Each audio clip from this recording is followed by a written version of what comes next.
Welcome to our channel. Today we how to uninstall Airtable CRM base, beginner guide step by step clearly.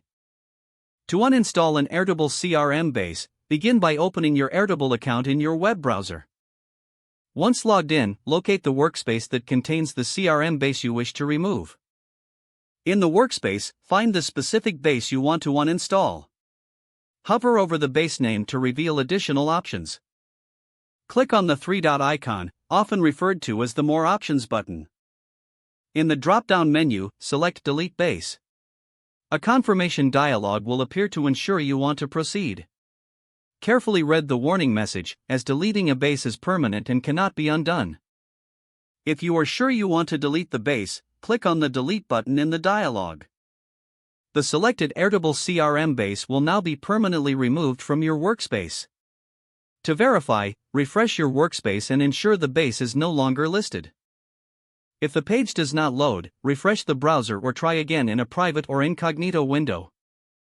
Make sure you are using the correct email address, then retype it carefully to avoid small typos.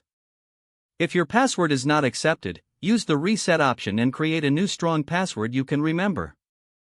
Check your spam folder for verification or security emails, then complete any requested confirmation steps.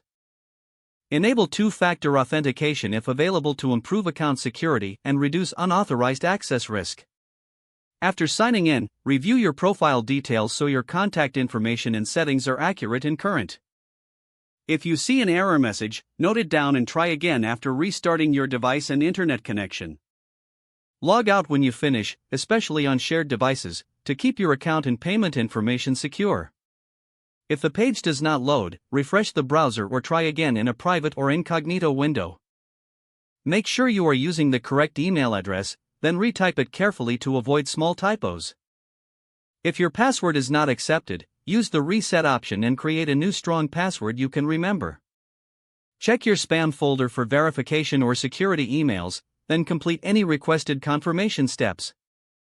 Enable two-factor authentication if available to improve account security and reduce unauthorized access risk. After signing in, review your profile details so your contact information and settings are accurate and current. If you see an error message, note it down and try again after restarting your device and internet connection. Log out when you finish, especially on shared devices, to keep your account and payment information secure. If the page does not load, refresh the browser or try again in a private or incognito window. Make sure you are using the correct email address, then retype it carefully to avoid small typos. Don't forget to like this video and subscribe to our channel for more step-by-step tech guides.